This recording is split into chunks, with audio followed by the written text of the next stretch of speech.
ಶ್ರೀ ಪರಮಾತ್ಮನೇ ನಮಃ. ಶ್ರೀಮದ್ಭಗವದ್ಗೀತಾ ಅಥ ದ್ವಿತೀಯೋऽಧ್ಯಾಯಃ. ಸಾಂಖ್ಯಯೋಗಃ. ತಾನಿ ಸರ್ವಾಣಿ ಸಂಯಮ್ಯ ಯುಕ್ತ ಆಸೀತ ಮತ್ಪರಃ. ವಶೇ ಹಿ ಯಸ್ಯೇಂದ್ರಿಯಾಣಿ ತಸ್ಯ ಪ್ರಜ್ಞಾ ಪ್ರತಿಷ್ಠಿತಾ. ಇಂದ್ರಿಯಗಳನ್ನು ಹಿಡಿತದಲ್ಲಿಟ್ಟುಕೊಂಡು ಯೋಗ ಬಲದಿಂದ ನನ್ನಲ್ಲಿಯೇ ಮನಸ್ಸನ್ನಿಡಬೇಕು. ಯಾರ ಇಂದ್ರಿಯಗಳು ಅವನ ವಶದಲ್ಲಿವೆಯೋ ಅಂಥವನ ಪ್ರಜ್ಞೆಯು ಸ್ಥಿರವಾಗಿರುವುದು.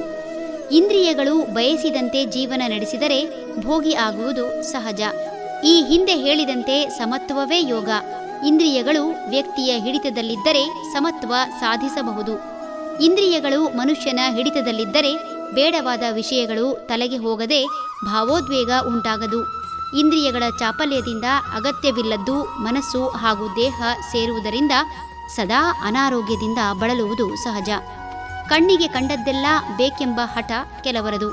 ಹೀಗೆ ಕಂಡಿದ್ದು ಪಡೆಯಲು ಅಗತ್ಯವಾದಷ್ಟು ಆದಾಯ ಇಲ್ಲದಿದ್ದರೂ ಬಿಡುವ ಪ್ರಶ್ನೆಯೇ ಇಲ್ಲ.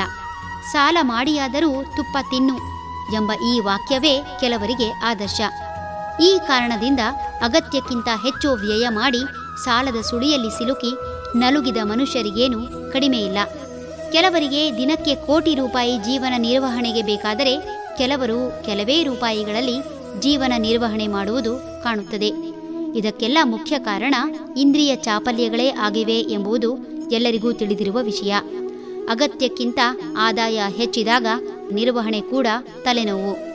ಬೆಲೆ ಬಾಳುವ ವಜ್ರ ವೈಢೂರ್ಯಕ್ಕೆ ಮನಸೋತು ಜೀವನ ಹೈರಾಣವಾಗುವುದು ಸಹಜ. ಹೊಟ್ಟೆ ತುಂಬ ಊಟ, ಕಣ್ತುಂಬ ನಿದ್ದೆ ಸಾಕು ಎನ್ನುವಂಥವನು ಸುಖವಾಗಿ ನಿರ್ಭಯದಿಂದ ಜೀವನ ನಡೆಸುತ್ತಾನೆ. ಮುಂದೆ ಬರುವ ಮಳೆಯ ಲೆಕ್ಕಾಚಾರ ಹಾಕುತ್ತಾ ಆಕಾಶದಲ್ಲಿ ಹರಿದಾಡುವ ಮೋಡಗಳು ತಮ್ಮಲ್ಲಿಗೆ ಬರುತ್ತವೆ ಎಂಬ ಆಶಾಭಾವನೆಯಿಂದ ಕೂಡಿಟ್ಟ ಬೀಜ ಹುಡುಕಿ ಹಸನು ಮಾಡಿ ಬಿತ್ತಿ ಮಗುವನ್ನು ಕಾಯುವಂತೆ ಕಾಯುತ್ತಾ ಬೀಜದ ಹಿಂದೆ ಗದ್ದೆಗಿಳಿದ ರೈತ ಫಸಲಿನೊಂದಿಗೆ ಹಿಂದಿರುಗುವವರೆಗೂ ಆತ ಸದಾ ಬೆಳೆಯ ಧ್ಯಾನದಲ್ಲೇ ಇರುತ್ತಾ ಶ್ರದ್ಧೆಯಿಂದ ಕರ್ಮ ಮಾಡುವ ಆತನಿಗೆ ಯಾವ ಇಂದ್ರಿಯ ನಿಗ್ರಹವೂ ಬೇಡ. ಆತನ ಮನಸ್ಸು ಸದಾ ಭಗವಂತನಲ್ಲೇ ನಿಂತು ಆಗಾಗ ಬರುವ ಪ್ರಕೃತಿ ವಿಕೋಪಕ್ಕೂ ವಿಚಲಿತನಾಗದೆ ಒಮ್ಮೆ ಪ್ರಕೃತಿ ವಿಕೋಪ ಹಾಳಾದರೂ ಮಾಡುವ ಉದ್ಯೋಗ ಬಿಡದೆ ತನ್ನ ಪ್ರಯತ್ನ ನಡೆಸುತ್ತಲೇ ಇರುವ ರೈತ ಸ್ಥಿತಪ್ರಜ್ಞ. ಹರಿ ಓಂ.